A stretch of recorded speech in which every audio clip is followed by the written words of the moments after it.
Ever since its debut in the arcades, the Soul series has managed to successfully establish itself as one of the defining weapons-based fighting games. With Broken Destiny on the PSP, it marked the first time the franchise had appeared on a handheld, and whilst many of its kind are usually watered down and limited versions of their console counterparts, Broken Destiny provides the full experience with a few extras thrown in for good measure. When it comes to gameplay, one of the most appealing aspects of Soul Calibur is the extreme depth that it serves up. While it's relatively accessible for new players, and yes, button bashing will likely get you some wins, but if you truly want to excel at the game, each character has an extensive move list as well as several mechanics that tie each match together. There's a total of 28 characters that are all unlocked from the beginning, with each of them possessing their own unique weapons and style. From heavy hitters like Nightmare to the quick and nimble fighters like Maxi, there's bound to be one that suits your approach to fighting games, and it's this diversity in the cast that really helps Broken Destiny excel. One strange aspect of the game though is that there isn't an arcade mode, which is pretty odd, as many would consider it as standard when it comes to a fighting game. Much of the single player experience appears to focus around something known as the Gauntlet mode, which aims to teach you the basics and slowly ramps up the difficulty with special objectives and situations, such as having to fight your opponents with half of your health or only being able to use specific moves to take them down with.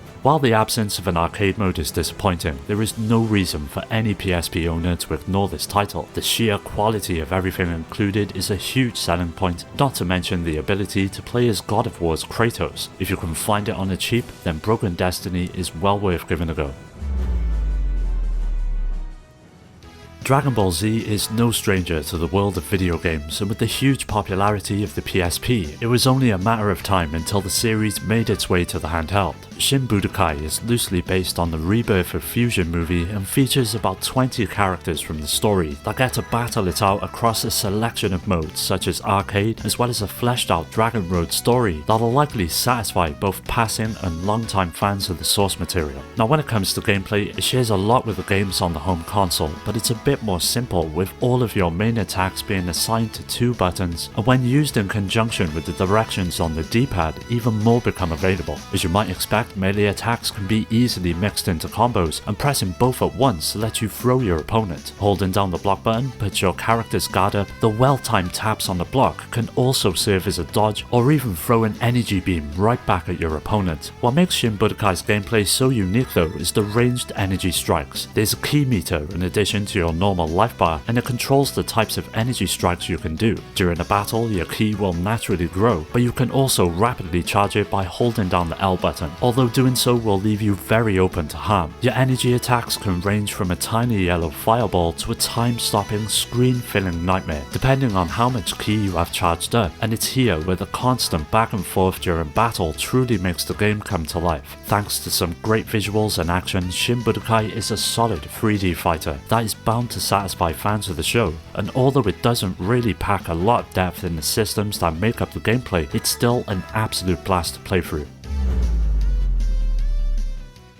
Power Stone Collection brings together both the first and second game in the series that originally released on the Dreamcast, and presents them as one package with extra content and new ways to experience them. At first, Power Stone appears to be a fairly typical and somewhat simplistic fighting game. There are 8 characters to choose from, and regardless of which one you choose, their movesets are all very similar. You've got your weak and strong attacks, as well as a throw and the ability to jump about. It does sound quite limiting, but what injects a ton of mayhem into each fight is the use of weapons and various items that litter the arena. You can swing from poles, pick up crates and boxes to throw at enemies, or open a chest to find something special. You've got melee weapons like swords, hammers and staves, which are most effective when you're up close and personal, but you've also got ranged weapons like pistols and flamethrowers that can help out from a distance. Then there are some truly insane options like bombs, a potion that turns your character into a giant, and a soccer ball that bounces around hitting everything in sight. However, the most distinctive mechanic of the game is also the one that gives it its name. Power Stones are large, colourful gems that randomly spawn during a fight, and once a character collects 3 of them, they transform into a super powerful version of themselves, with attacks that can home in on their opponent. All of these elements combine to create a very fast and furious style of play, and you'll constantly be jumping around the arena trying to grab a weapon before your opponent, and struggling to maintain some semblance of a power balance by making sure they don't get their hands on a Power Stone. For those who have not played it in the arcade or on the Dreamcast,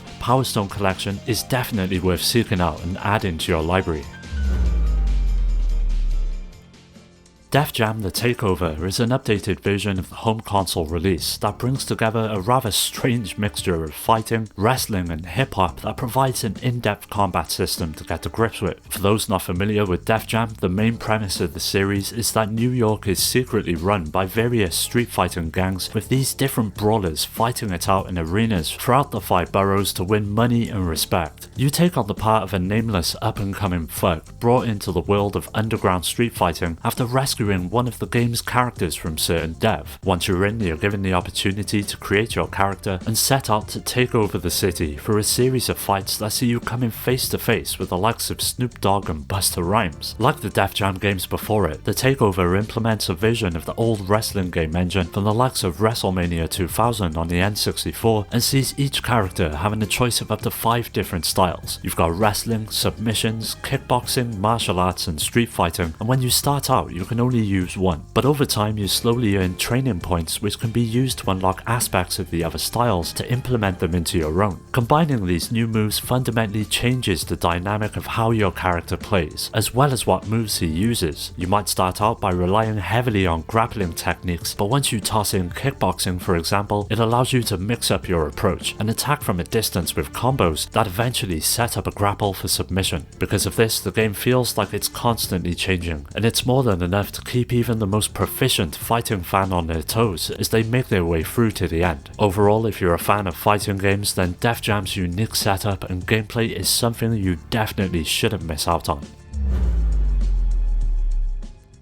Accent Core Plus is an enhanced version of the original Accent Core and the 5th iteration of Guilty Gear XX. It introduced a number of alterations, including completely re-recorded voiceovers, a new character artwork, but kept the stellar gameplay intact and tweaked it to help iron out some of the balance issues that plagued the previous entries. From a gameplay perspective, the combat is lightning fast, busy and tactical. It utilizes a 4-button setup consisting of a punch, kick, slash and heavy slash, and on top of the traditional commands, if you press combinations of the 4 buttons, even more abilities can be accessed, such as throws and counters. Of course, as with many fighting games, there's also the ability to perform super moves, which is powered by something known as the tension gauge, allowing you to unleash devastating attacks as well as instant KOs, and because of this, the tide of a fight can turn in the blink of an eye. As you would expect, there's a generous selection of modes to play across, with the best example being the story mode. Every fighter has some sort of visual novel, text-driven adventure that has the characters crossing paths with each other and usually resulting in a fight. Another is survival mode that sees you beating the crap out of your opponents and collecting medals which are dropped by your fallen foes that increase your overall high score. But that's not all, you've got attack mode, as well as my personal favourite being the sound mode, which allows you to listen to one of the many songs that make up the soundtrack, and nearly all of them are absolute bangers. With some of the best 2D fighting gameplay on the PSP, as well as a nigh on endless amount of content to make your way through, Accent Core Plus is for sure one fighting game you do not want to miss. Ever since its first entry way back in the early 90s, Mortal Kombat has always prided itself on its extreme dedication to violence, and Unchained on the PSP saw this tradition continue. Very much like other titles in the franchise, you're presented with a huge selection of characters to contend with and play across several modes that make up the game as a whole. It's essentially a version of Mortal Kombat Deception on the go, with all of the content including the pretty robust RPG Conquest mode that makes this entry so appealing. What sets Mortal Kombat Unchained apart from all of the other 3D fighting games is that each of the 30 characters have 3 distinct fighting styles, including one that gives your character a weapon that they can use for maximum amounts of damage. Whenever you need to change up your moves, all you need to do is push the left trigger, and this cycles you through the 3 unique styles. Mixing them up on the fly and creating combos is half of the fun, and for those that take their time in mastering the intricacies of each of them, it soon becomes one of the more rewarding fighting games on the handheld. Adding to each fight is the incredible stage design that takes many cues from the likes of Devil May Cry and allows the player to use it to their advantage. From knocking your opponents off roofs to breaking through walls and much more, it becomes a huge part of the basic gameplay. Of course, fatalities are also one of the main features of the game that more than justify its mature rating. From the hilarious to the downright gruesome, there's bound to be one that puts a stupid grin on your face. While it's not the best 3D fighting game on the PSP, Mortal Kombat Unchained is a great diversion to what is already out there.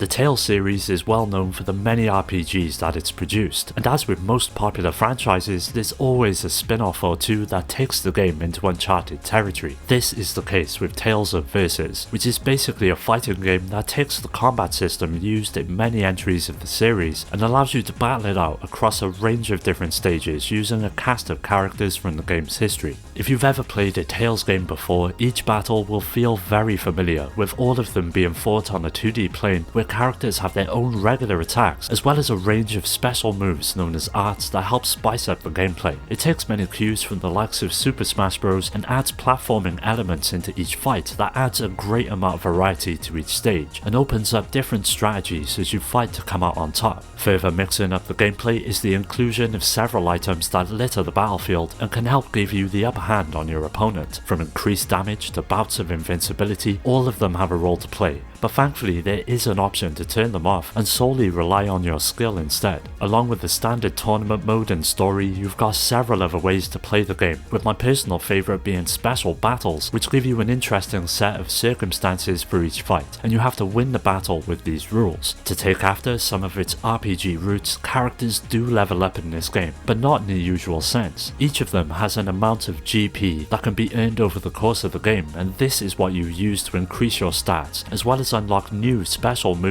and items that can be used to increase your chances of success. It's a solid system that really helps add some replay value to the overall package, making it one of the more engrossing fighting games you'll find on the PSP.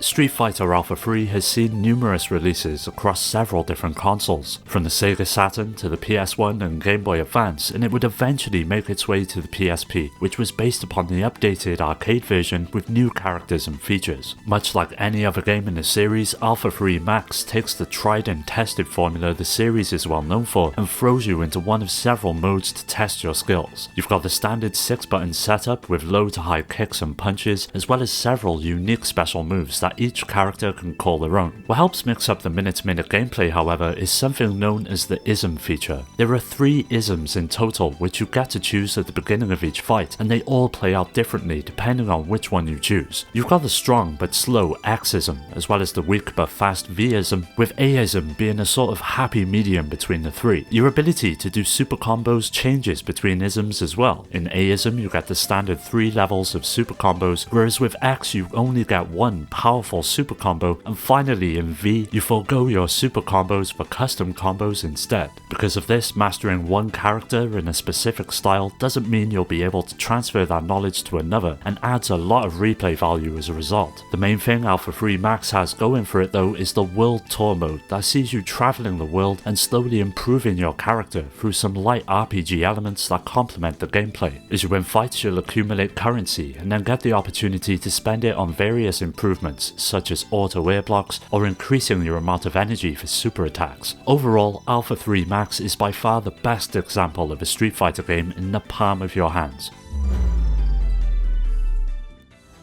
Dissidia 12 is basically an updated version of the original game on the PSP that brought along with it several changes and improvements to make it the best out of the 2 available. It serves as the prequel to the first game and follows 2 gods who have summoned warriors from different worlds to wage battle in a clash of light versus dark. As you would expect, these warriors are made up of different characters from the Final Fantasy universe, such as Cloud, Tifa, Lightning and Squall, who all have their own unique attacks and special moves to master. Large open areas are used for each battle, with 2 fighters engaging in one-on-one combat, and whilst you're doing so there are 2 main factors you need to keep in mind. The first is your bravery value and the second being your hit points. Bravery attacks add to your overall bravery amount while deducting from your opponents, and when you land a HP attack, the more damage you cause is determined on your point total. The majority of fights are exciting dances in which you and your adversary trade ranged blows, slip around obstacles, and then strike at the appropriate moment to land a few well-placed hits. Complementing all of this is the return of EX assaults that stop the action and trigger quick-time events that not only deal a lot of damage but also highlight the game's amazing visuals. Of course, no fighting game would be complete without a multiplayer mode, and this is where Dissidia 12 shines. There is no substitute to competing against a human player who may be on the same skill level as you, and with the amount of options at your fingertips with Dissidia, this is by far the best way to play and test your knowledge of the systems in play. Overall, if you're fond of Final Fantasy, then this one is a bit of a no-brainer, but even for casual fans that may not be familiar with the series, there's still plenty here to love.